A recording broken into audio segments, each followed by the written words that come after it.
Hello friends, आप सभी का हमारे online platform study with GK YouTube channel पर हार्दिक स्वागत है। तो आज की हमारी चर्चा का विषय रहेगा राजनीति विज्ञान। विषय के अंतर्गत हम बात करेंगे पाश्चात्य राजनीतिक विचारक है, उसी की श्रृंखला में आज हमारी चर्चा का विषय रहेगा थॉमस हॉब्स।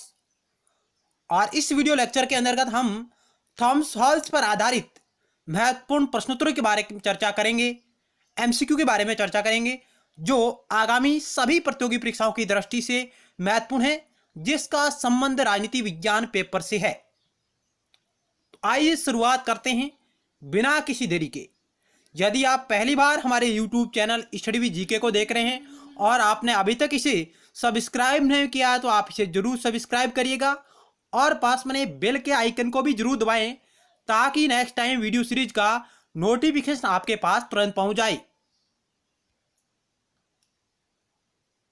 यदि आपको हमारे द्वारा किया जा रहा प्रयास अच्छा लग रहा हो तो आप इसे लाइक करिएगा और अपने मित्रों के साथ भी शेयर करिएगा। जो भी आपके पास study related group WhatsApp, Facebook, Telegram इत्यादि पर आप इसे शेयर करना भी नहीं भूलिएगा।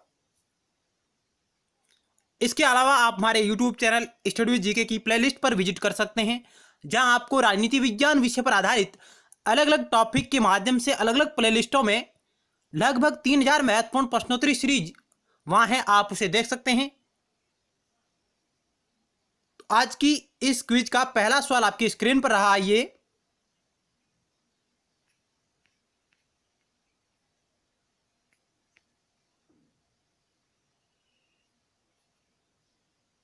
पहला सवाल आपकी स्क्रीन पर है, किसके अनुसार हॉब्स का सामाजिक समझौता प्रजाजनों के बीच होता है? वेपर, एवेंस्टीन, क्लैरेंडन और से दोनों। किसके अनुसार हॉब्स का सामाजिक समझौता प्रजाजनों के बीच होता है? इस वीडियो लेक्चर के अंतर्गत हम 30 महत्वपूर्ण सवालों के बारे में चर्चा करेंगे। आप हमारे साथ अंत तक बने रहिएगा। आप इसे एक क्विज टेस्ट के माध्यम से लीजिएगा कि आपके कितने सवाल राइट हो रहे हैं 30 में से, और आपने कितना गहनता से हॉब्स के विचारों को पढ़ा है अभी तक। तो इस सवाल का ऑप्शन आपका बी राइट होगा। एवेंस्टीन ने कहा था कि हॉब्स का सामाजिक समझौता प्रजाजनों के बीच होता है। नेक्स्ट 2 नंबर सवाल,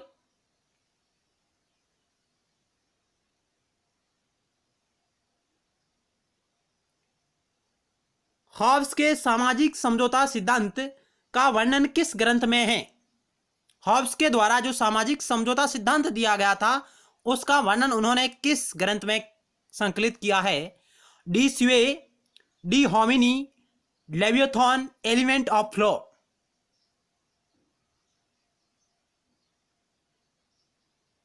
क्या होगा 2 नंबर सवाल का राइट आंसर?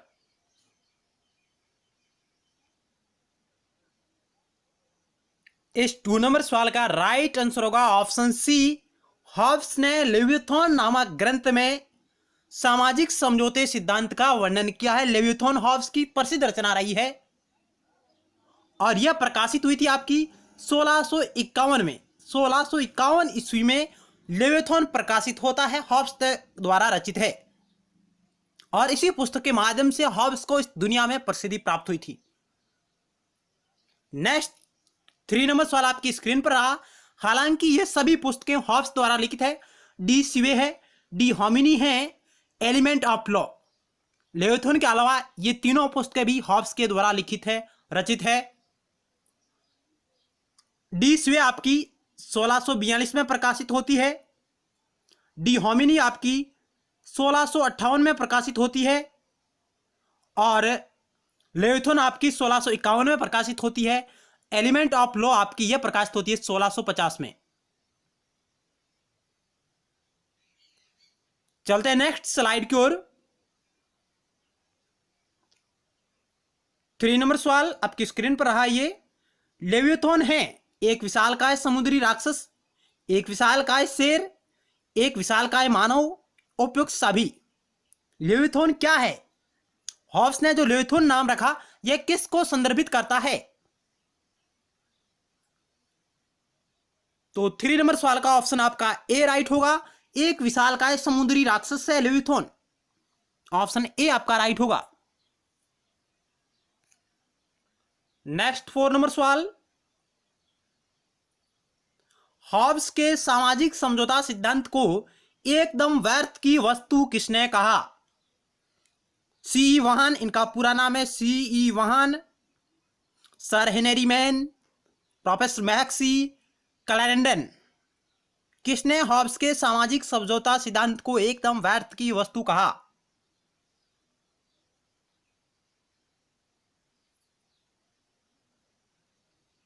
तो इस सवाल का ऑप्शन आपका बे राइट होगा, सर हेनरी मैन ने। सर हेनरी मैन ने यह कहा था, और सर हेनरी मैन ने ही इस विश्व में सर्वप्रथम संविधान सभा का विचार प्रस्तावित किया था, प्रकट किया था सर हेनरी मैन ने। इन्होंने हॉब्स के सामाजिक समझौता सिद्धांत की आलोचना करते हुए इसे एकदम व्यर्थ की वस्तु कहा। नेक्स्ट 5 नंबर सवाल, कौन सा राजनीतिक चिंतन अरस्तु के विचारों को पूरी तरह से अस्वीकार करता है? John Locke, Rousseau, Machiavelli, Hobbes. कौन सा राजनीतिक चिंतन अरस्तु के विचारों को पूरी तरह से अस्वीकार करता है?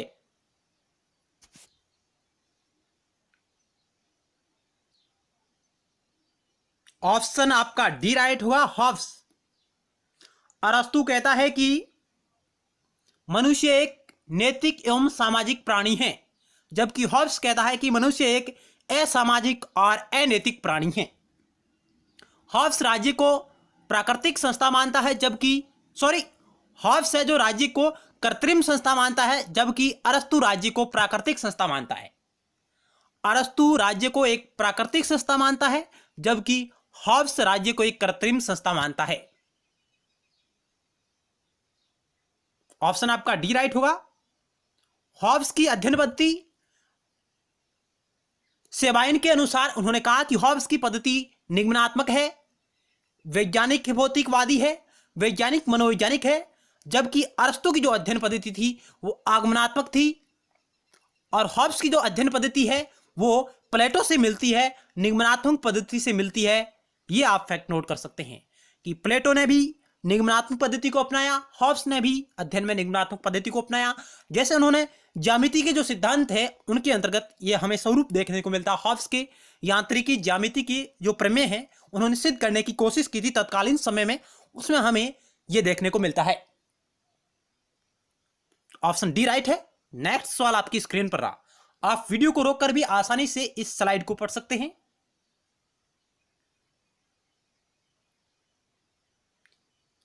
आप लाइक और शेयर मित्रों जरूर करिएगा और कमेंट बॉक्स में अपने अमूल्य सुझाव भी दीजिएगा, ताकि हमें यह प्रेरणा मिले कि हमारे द्वारा किया जा रहा प्रयास कितना गुणवत्तापूर्ण है या नहीं है।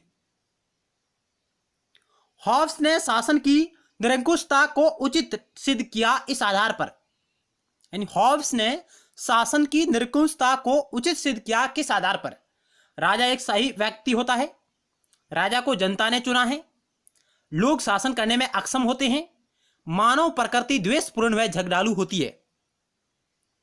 क्या होगा 6 नंबर सवाल का राइट आंसर?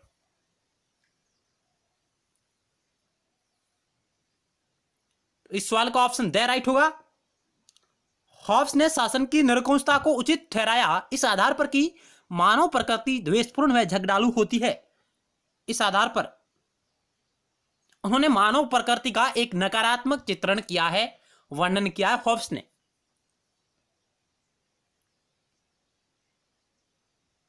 सेवन नंबर, किस दार्शनिक ने मानव प्रकृति के बारे में कहा था कि मानव का जीवन एकाकी, दीन, मलिन, जंगली और अलप था? Rousseau, J S Mill, Bentham, Hobbs.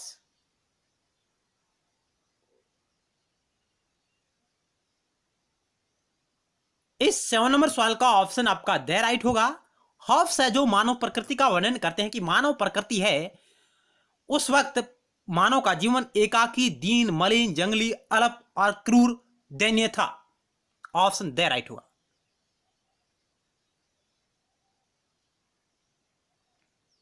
Next 8 number सवाल, मैं और मेरा भय जुड़वा भाई है, यह कथन है। मैं और मेरा भय जुड़वा भाई है, यह कथन किसका है, किससे संबंधित है? Hobbes, Machiavelli, Locke, अरस्तू।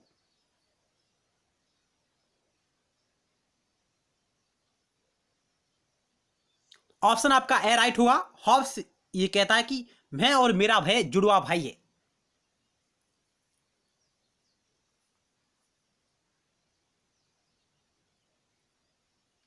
ये क्यों कहा गया? क्योंकि ऐसा माना जाता है कि उस वक्त जब इंग्लैंड में गृह युद्ध चल रहा था, उस वक्त इनकी मां ने भय सी, पीड़ा सी, जो प्रसव होना चाहिए था जिस निश्चित टाइम पर, उससे पूर्व भी हॉब्स को जन्म दे दिया था, 1 महीने पहले। ऐसा ग्रंथों में मिलता है, सुनने में मिलता है। इसलिए हॉब्स ने यह कथन कहा कि मैं और मेरा भय जुड़वा भाई है।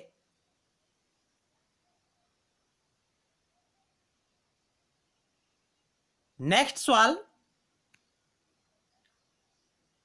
हॉब्स को मालबरी का शैतान किसने कहा? माल्सबरी का शैतान किसने कहा? हॉब्स को माल्सबरी का शैतान किसने कहा? कैलेंडन, मैक्सी, सेवाइन, बाउले।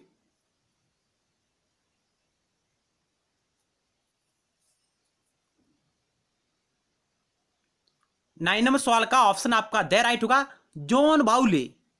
पूरा नाम है जॉन बाउले, जिन्होंने हॉब्स को माल्सबरी का शैतान कहा। कहीं कहीं आपको काउले भी लिखा हुआ मिलेगा, इसमें आपको कोई भ्रमित होने की जरूरत नहीं है। जॉन बाउले इनका पूरा नाम है, जॉन बाउले। कहीं आपको जॉन काउले भी लिखा हुआ मिल सकता है, दोनों ही राइट है। सही होगा जॉन बाउले, ऑप्शन दे राइट। 10 नंबर सवाल आपकी स्क्रीन पर रहा। हॉब्स ने अपनी पुस्तक लियोथॉन में प्राकृतिक अधिकार कितने बताए? हॉब्स ने अपनी पुस्तक लियोथॉन में प्राकृतिक अधिकार कितने बताए, या प्राकृतिक नियम कितने बताए? 15, 16, 19 और 18। क्या होगा राइट आंसर? इस सवाल का ऑप्शन आपका सी राइट होगा। हॉब्स ने 19 प्राकृतिक नियम बताए हैं, प्राकृतिक अधिकार बताए हैं। नेक्स्ट, लेवियाथॉन को शैतान की आत्मा किसने कहा? लेवियाथॉन को शैतान की आत्मा किसने कहा? सेबाइन, ब्रह्महिल, वहान, क्लैरेंडन। 11 नंबर सवाल आपकी स्क्रीन पर रहा। लेवियाथॉन को शैतान की आत्मा किसने कहा?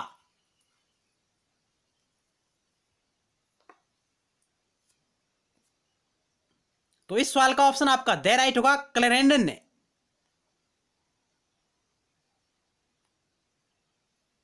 क्लैरेंडन ने लेवियाथॉन को शैतान की आत्मा कहा, जबकि हॉब्स को माल्सबरी का शैतान कहा था जॉन बाउले ने।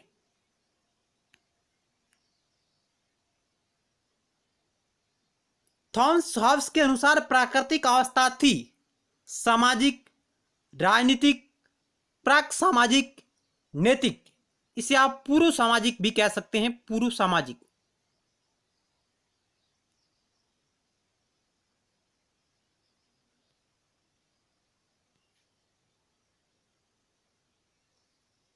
थॉमस हॉब्स के अनुसार प्राकृतिक अवस्था थी, तो इस सवाल का ऑप्शन सी राइट होगा। पूर्व सामाजिक, प्राक सामाजिक थी, ऑप्शन सी राइट होगा।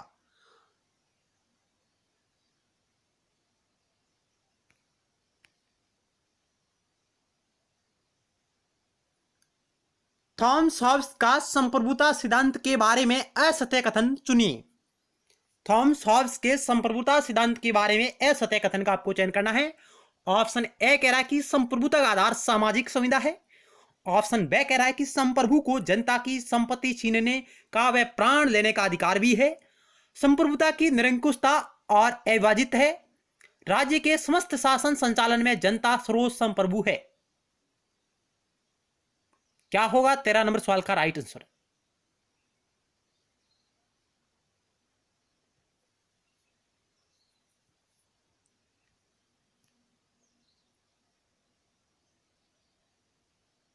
तेरह नंबर सवाल का ऑप्शन दे राइट होगा, जो बिल्कुल असत्य कथन है कि राज्य के समस्त शासन संचालन में जनता सर्वोच्च संप्रभु है। जनता नहीं है, राजा शासक है जो सर्वोच्च संप्रभु है।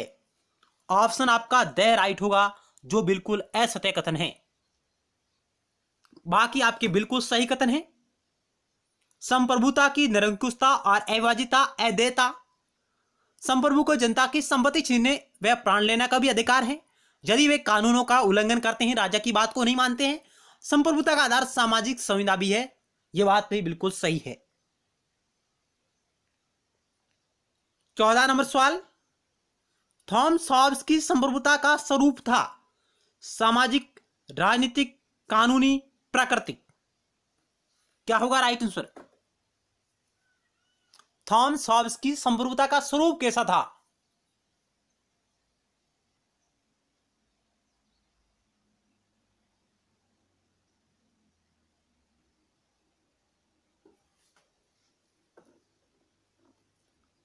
ऑप्शन आपका स राइट होगा, कानूनी। थॉमस हॉब्स की संप्रभुता का स्वरूप कानूनी था। चलते हैं नेक्स्ट सवाल की ओर। 15 नंबर आपकी स्क्रीन पर रहा। थॉमस हॉब्स अपने ग्रंथ लेवियाथोन में किस राजतंत्र का समर्थन करता है? निरंकुश राजतंत्र, लोकतंत्रात्मक राजतंत्र, गणतंत्र और बहुतंत्र। थॉमस हॉब्स अपने ग्रंथ लेवियाथोन में किस राजतंत्र का समर्थन करता है? क्या वह निरंकुश राजतंत्र का समर्थन करता है? क्या वह लोकतंत्र पर आधारित राजतंत्र का समर्थन करता है? क्या वह गणतंत्र पर आधारित राजतंत्र का समर्थन करता है? क्या वह बहुतंत्र पर आधारित राजतंत्र का समर्थन करता है? ऑप्शन आपका ए राइट होगा, निरंकुश राजतंत्र का समर्थन करता है। ऑप्शन ए आपका राइट होगा।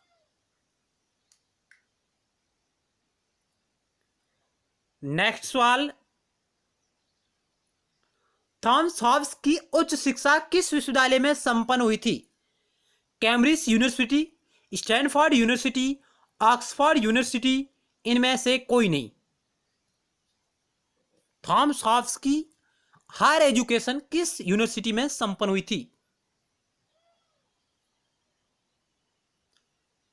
तो ऑप्शन आपका से राइट होगा, ऑक्सफोर्ड यूनिवर्सिटी में। नेक्स्ट सवाल आपकी स्क्रीन पर रहा। हॉब्स की प्रारंभिक शिक्षा संपन्न हुई कहां पर?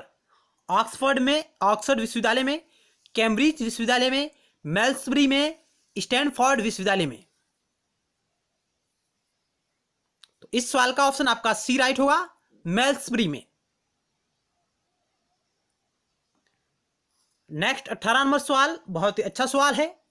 हॉब्स के राजनीतिक सिद्धांत में समझौते का स्वरूप है एक पक्षीय, द्विपक्षीय, उपरोक्त दोनों, उपरोक्त में से कोई नहीं।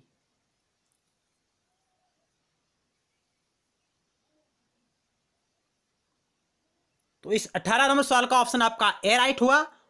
हॉब्स के अनुसार तत्कालीन प्राकृतिक अवस्था में जो राजनीतिक सिद्धांतों के अंतर्गत एक सामाजिक समझौता हुआ, जो सोशल कॉन्ट्रैक्ट किया गया, वह एक पक्षीय था।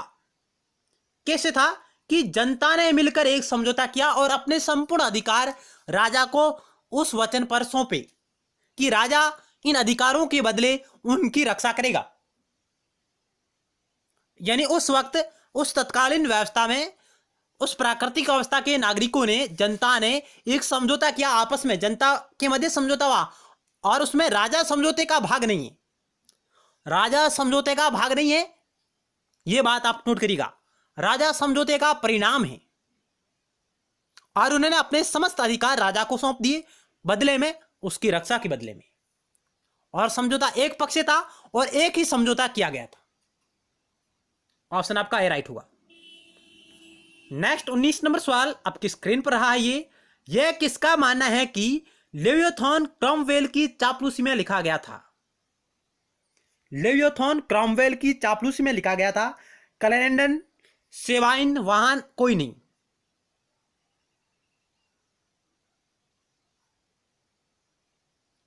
सी वाहन, इनमें से कोई नहीं। क्या होगा राइट आंसर? किसका कथन है ये? ऑप्शन आपका ए राइट हुआ। कैलेंडन ने कहा था कि लेवियोथॉन क्रॉमवेल की चापलूसी में लिखा गया था। नेक्स्ट सवाल, राज्य के लिए कॉमनवेल्थ शब्द का प्रयोग सर्वप्रथम किसने किया? राज्य के लिए कॉमनवेल्थ शब्द का प्रयोग सर्वप्रथम किसने किया? मैकियावेली, अरस्तु, हॉब्स, प्लेटो। क्या होगा इस सवाल का राइट आंसर? कॉमनवेल्थ शब्दावली का प्रयोग किसने किया? मैकियावेली, अरस्तु, हॉब्स, प्लेटो।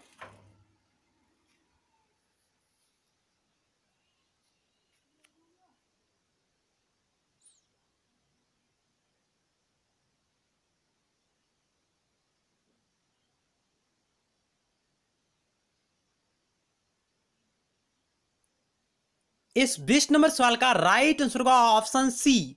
हॉब्स ने राज्य के लिए कॉमनवेल्थ शब्द का प्रयोग किया। उन्होंने राज्य, समाज और सरकार तीनों के सामूहिक रूप में कॉमनवेल्थ शब्द को उन्होंने उपयोग में लिया है। अब आपके लिए मेरा सवाल है कि मैकियावेली ने और अरस्तु ने राज्य के लिए किस शब्द का प्रयोग किया है? मैकियावेली और अरस्तु ने राज्य के लिए किस शब्द का प्रयोग किया है? यह उत्तर आप कमेंट बॉक्स के माध्यम से दीजिएगा। नेक्स्ट सवाल 21 नंबर। हॉब्स समर्थन करता है वैधानिक संप्रभुता का, लोकप्रिय संप्रभुता का, राजनीतिक संप्रभुता का, निरंकुश संप्रभुता का। हॉब्स समर्थन करता है किसका?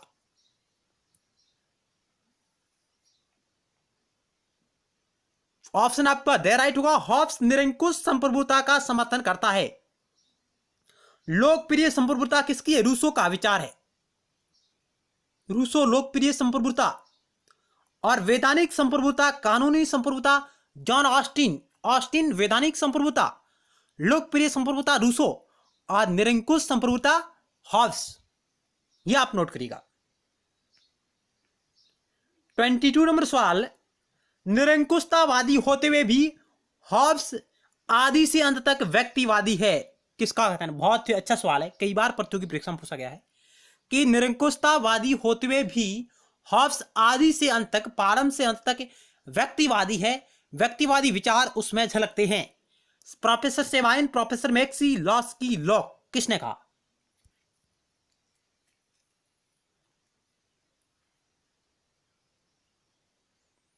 तो इस सवाल का ऑप्शन आपका बी राइट होगा। प्रोफेसर मैक्सी ने यह कहा था। प्रोफेसर मैक्सी का यह कथन है कि हॉब्स आदि से अंत तक व्यक्तिवादी है।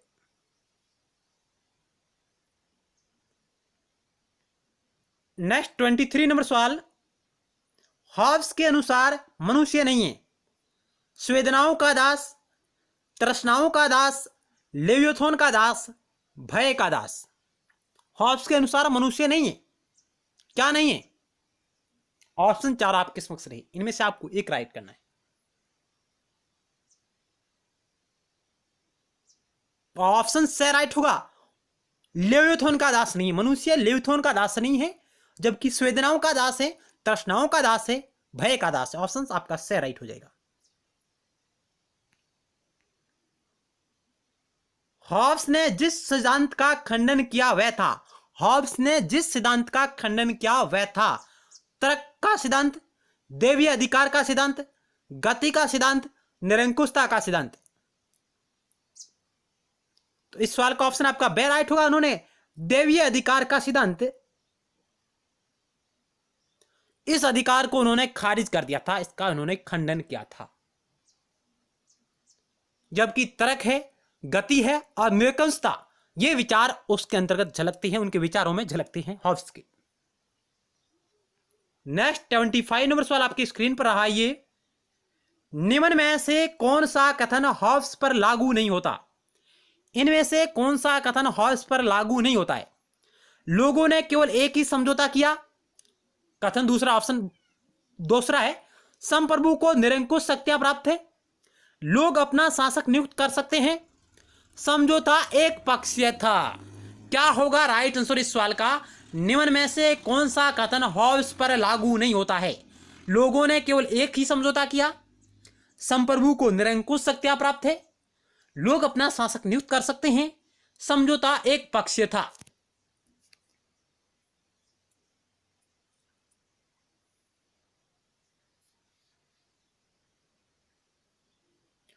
ऑप्शन आपका से राइट होगा। जो कथन इस पर लागू नहीं होता हॉब्स सर, ऑप्शन सी, सी आपका राइट होगा से। लोगों ने केवल एक ही समझौता किया, बिल्कुल बात सही है। संप्रभु को निरंकुश सत्ता प्राप्त है, बिल्कुल सही है। समझौता एक पक्षीय था क्योंकि राजा समझौते का भागीदार नहीं था। राजा समझौते का परिणाम है, उसके भागीदार नहीं है। केवल नागरिकों यानी जनता ने मिलकर समझौता किया और अपने अधिकार राजा को सौंपे सुरक्षा के बदले में। ऑप्शन सी राइट हुआ। 26 नंबर सवाल, हॉब्स के लेवियाथन में प्रयुक्त कॉमनवेल्थ शब्द का अर्थ है संप्रभु, समाज, राज्य सरकार के लिए सामूहिक नाम, प्राकृतिक अवस्था में रहने वाले लोगों का वर्ग है, इनमें से कोई नहीं। कॉमनवेल्थ शब्द का अर्थ क्या है? हमने अभी बात की थी पिछले क्वेश्चन में। 26 नंबर सवाल का ऑप्शन आपका बे राइट हुआ। हॉब्स ने लेवियाथन में जिस कॉमनवेल्थ शब्द का प्रयोग किया है वह समाज, राज्य और सरकार के लिए एक सामूहिक नाम को संदर्भित करता है, सामूहिक नाम को, कॉमनवेल्थ। ऑप्शन आपका बे राइट हुआ।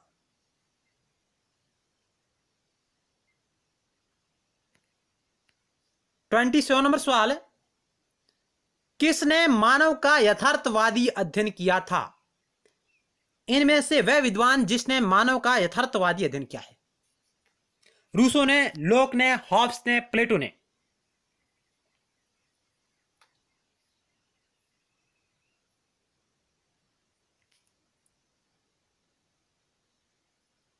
इस सवाल का ऑप्शन आपका सही राइट होगा, हॉब्स। हॉब्स ने मानव का यथार्थवादी अध्ययन किया है।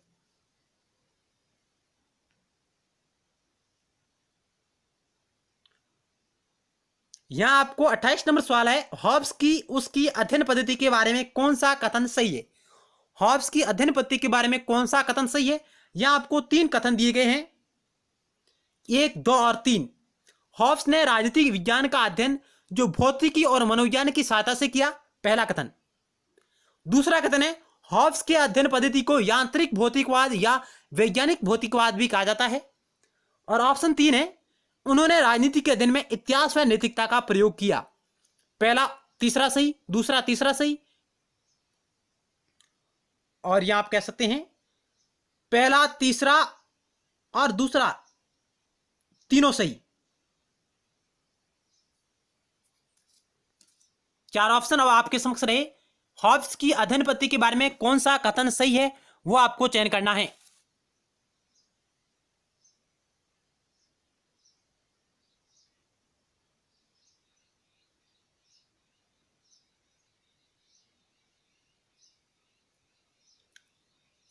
ऑप्शन 4 आपके समक्ष रहे, पहला तीसरा, दूसरा तीसरा, पहला तीसरा दूसरा, पहला दूसरा। तो इस सवाल का ऑप्शन आपका डी राइट होगा, पहला और दूसरा बिल्कुल सही है, पहला और दूसरा, जबकि तीसरा गलत है। उन्होंने राजनीति के अध्ययन में इतिहास व नैतिकता का प्रयोग नहीं किया था। हॉब्स ने इतिहास व नैतिकता का प्रयोग नहीं किया था, जबकि हॉब्स ने राजनीति विज्ञान का अध्ययन जो भौतिक और मनोविज्ञान की सहायता से किया, बिल्कुल बात सही है। प्रोफेसर सेबाइन इस बात को सत्यापित करते हैं। हॉब्स के अध्ययन की पद्धति को यांत्रिक भौतिकवाद या वैज्ञानिक भौतिकवाद भी कहा जाता है, यह भी प्रोफेसर सेबाइन ने कहा है उनके अध्ययन पद्धति के आधार पर। और उन्होंने कहा कि इनकी अध्ययन पद्धति निगमनात्मक है। हॉब्स की अध्ययन पद्धति को निगमनात्मक पद्धति बताया प्रोफेसर सेबाइन ने। तो पहला और दूसरा बिल्कुल सही है, जबकि तीसरा गलत है।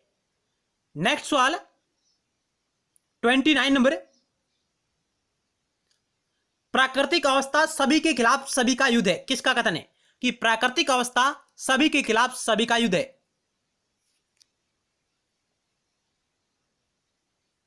John Locke, Rousseau, Hobbes, Bentham.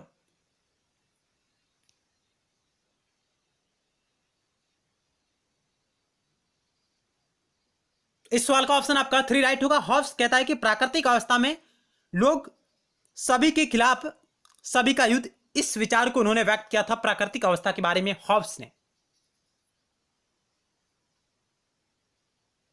Next सवाल 30 नंबर, हॉब्स द्वारा लिखित पुस्तकों को कालक्रम में व्यवस्थित करें। De Cive, De Corpore Politico, De Homine, Leviathan. Hobbes द्वारा लिखित पुस्तकों को उनके कालक्रम में व्यवस्थित करें, प्रकाशित होने के क्रम में व्यवस्थित करें। ऑप्शन 4 आपके समक्ष रहे, क्या होगा राइट आंसर आप चयन कीजिएगा।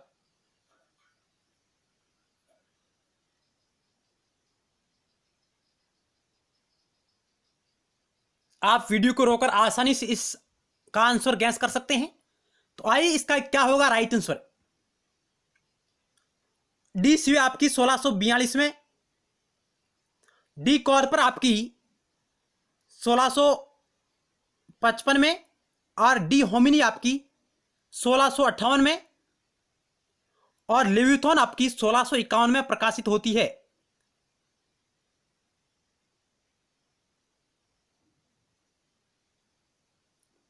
पहला, दूसरा, सबसे पहले पहला, उसके बाद आ जाएगा आपका डी कॉर्पर, दूसरा, और उसके बाद आ जाएगा आपका तीसरा डी होमिनी, सॉरी ऑप्शन आपका सी राइट होगा। डी सीवे आपकी 1642, उसके बाद आ जाएगी आपकी लेविथॉन 1651, उसके बाद आपकी आ जाएगी डी कॉर्पर 1655, और उसके बाद आपकी आ जाएगी डी होमिनी 1658। इस प्रकार आपका ऑप्शन सी राइट होगा। धन्यवाद, मिलते हैं नेक्स्ट टाइम एक नए टॉपिक के साथ और महत्वपूर्ण सवालों के साथ। जय भारत।